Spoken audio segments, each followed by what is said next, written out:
Root করলে যেটা আসলে দশমিক শেষ হয়ে যাবে। হ্যাঁ, এক কথা। রুট 3, রুট 5 তো আমরা চিনি। ওগুলো বাদে সবই তো মূলদ, তাই তো? তাহলে মূলদ সংখ্যা যেটা বলছে এ হলো বর্গমুক্ত মূলদ। বর্গমুক্ত মানে কি? যেমন 4 তো একটা মূলদ সংখ্যা। কিন্তু 4টা তো বর্গযুক্ত মূলদ সংখ্যা, 2 স্কয়ার। তার মানে এম বর্গমুক্ত মূলদ সংখ্যা মানে কি? যে 4, 1, 4, 9, 16 এই সংখ্যাগুলো বাদে। মাঝখানে যে সংখ্যাগুলো হ্যাঁ, ওইগুলো বাদে। কথা বুঝছো? ওইগুলো যদি বাদে না, তাহলে এই রূপটা থাকবে না। কথা বুঝছো না? কিন্তু বর্গমুক্ত মূলদ সংখ্যা হলে a plus b root n। এই আকারের সকল সংখ্যা কি? এই আকারের সংখ্যা কি হলো? এই আকারের সংখ্যা যে হবে সেই সংখ্যা সেটকে বলা হবে দ্বিঘাত ফিল্ড। কি কথা বুঝছো? এই আকারের সংখ্যা হবে দ্বিঘাত ফিল্ড, আর এই আকারের সংখ্যা হবে দ্বিঘাত পূর্ণ সংখ্যা, যদি এটা এই সমীকরণকে সিদ্ধ করে। কি কথা বুঝাইতে পারছো? যদি দ্বিঘাত ফিল্ডের মধ্যে যে সংখ্যাগুলো আছে সেই সংখ্যাগুলো আবার দ্বিঘাত পূর্ণ সংখ্যা হইতে পারে যদি ওই সমীকরণটাকে সিদ্ধ করে। তাহলে দুই রকমের বুঝছি, এই সমীকরণের মূল হয় যেখানে এক্স স্কয়ার সংখ্যা, অথবা এরকম লেখা যায় দ্বিঘাত ফিল্ডের কোনো সংখ্যা কি? দ্বিঘাত ফিল্ডের সংখ্যা মানে কি? যে এই আকারের সংখ্যা। অর্থাৎ তুমি এরকম দেখতে পারো যে এই আকারের কোনো সংখ্যাকে কোনো সংখ্যা এই সমীকরণ দ্বিঘাত ফিল্ডের কোনো সংখ্যা, তার মানে দ্বিঘাত ফিল্ডের সংখ্যা এই আকারের সংখ্যা যদি এই সমীকরণ হ্যাঁ, ঠিক কথা বলছো। তার মানে তুমি এরকম বলতে পারো এ প্লাস, তুই যে বলছো বর্গমুক্ত সংখ্যাটার করে একটু লাগে এ প্লাস বি রুট এম এই আকারে, নাকি? এত আকারের সংখ্যাকে আর লিখবো নাকি? এত আকারের সংখ্যাকে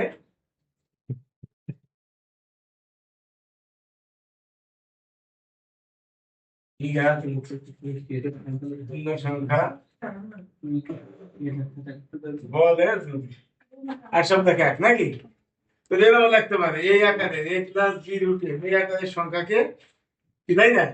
এই ফিটের সংখ্যা বলি কথা, এই আকারের সংখ্যাকে দ্বিঘাত পূর্ণ সংখ্যা বলে যদি কি কথা বলছেন না? কথা ক্লিয়ার? এই সংখ্যা দুটোর সাথে একটা অঙ্ক দিয়ে আসছে বুঝে যায়। কোন ফিল্ডে ওয়ানের ভাজক এবং ফিল্ডের সকল পূর্ণ সংখ্যা ভাজককে একক বলে। একের ভাজক কি আছে? একের ভাজক ওয়ান আছে, মাইনাস ওয়ান। আবার ফিল্ডের মধ্যে যেমন জেড এর মধ্যে কি আছে? সকল পূর্ণ সংখ্যা। তো সকল পূর্ণ সংখ্যা ভাজক প্লাস ওয়ান নেগেশন আছে না? যেমন 2 এর ভাজক কি? প্লাস ওয়ান আছে। আবার 3 এর ভাজক প্লাস ওয়ান নেগেশন আছে।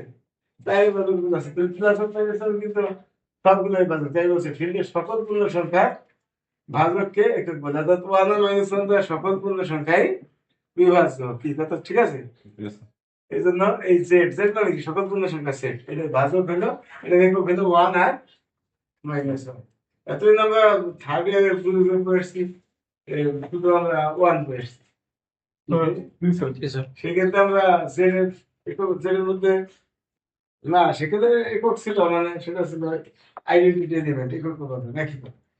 গুরুত্ব যেটা পড়ছিলাম, দুই পড়ছিলাম না থার্ড ইয়ারে, ওটার মধ্যে জেড এর একক পড়ছিলাম কি কি? জেড এর একক কি ছিল মনে আছে?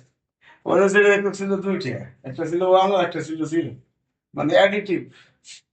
অর্থাৎ যোগবোধক বা যোগাত্মক একক ছিল হলো জিরো, আর গুণাত্মক একক ছিল হলো ওয়ান। বুঝেছ? একটা হলো অ্যাডিটিভ ইনভার্স, আর একটা হলো আর একটা হলো মাল্টিপ্লিকেটিভ ইনভার্স। ইনভার্স না অ্যাডিটিভ আইডেন্টিটি, আর একটা হলো মাল্টিপ্লিকেটিভ আইডেন্টিটি। তো মানে জিরো ওয়ান ছিল, আর এখানে ফিল্ডের একক বলতে জিরো ওয়ান না, ফিল্ডের একক বলতে আসলে ভাজক কিন্তু ভাজক হলো কি? ওয়ান আর মাইনাস ওয়ান।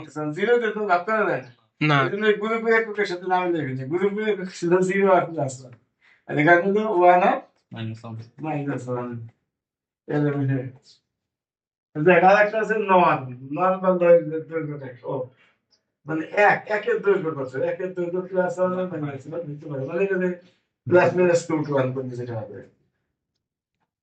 পিয়ারে চিপের সমতা বলছে যে এই যে দুইটা মুদত পূর্ণ সংখ্যা এর দিয়ে যদি এই এর দুইটা মুদত পূর্ণ দুইটা যদি জোড় হয় অথবা দুইটা যদি বেজোড় হয়, তাহলে তাদের পিয়ারে চিপের সমতা থাকবে নাকি? কি কথা বলে গেছে? আর একটা বলছে নন বা দৈর্ঘ্য। তাই আমরা এটা কিয়ম মানে কি? কিয়ম তো আগে সংখ্যা দিছি, কিয়ম মানে দ্বিঘাত ফিল্ড। দ্বিঘাত ফিল্ড কাছে কিছু অর্থাৎ এটার মধ্যে এই আকারের সংখ্যা থাকবে, যেখানে মূলদ সংখ্যা এম হলো বর্গমুক্ত মূলদ সংখ্যা, মনে আছে? এই জাতীয় সংখ্যা সেট কি বলা হয়? দ্বিঘাত ফিল্ড। সেটাকে কিউ রুটের দ্বারা প্রকাশ করা হয়। এই যে আলফা কিউ মানে কথা, এটা হলো একটা দ্বিঘাত পূর্ণ সংখ্যা বলতে পারি। এখন আলফা যদি এত কেম হয় এবং আলফা অনুবন্ধী তো আলফা বার হয়, তা আলফা এবং আলফা বার এই দুটোর গুণ হচ্ছে আলফা নন বলে। নন বলে বাংলা বলে ইংলিশ বলে নন হয়েছে এন ও আর নন বলেন। তাই যে আমরা ইয়াকে N N alpha N alpha মানে নর্মাল আলফা প্রকাশ করি। ধরে এই অঙ্কের ক্ষেত্রে যদি আলফা এরকম করছি তো নর্মাল আলফা কত হবে? নর্মাল আলফা হলো আলফা বার সংখ্যা দেখছে আলফা মান কত? এই যে আলফা মান কত? অনুবন্ধী আলফা মানটা কি? অনুবন্ধী না, অনুবন্ধী যেটা প্লাস কি মাইনাস, আর এটা মাইনাস হলো এটা প্লাস, এটা অনুবন্ধী। তাহলে এই দুটো গুণ করছি, এই প্লাস কি মাইনাস, তাহলে এটা হলো না।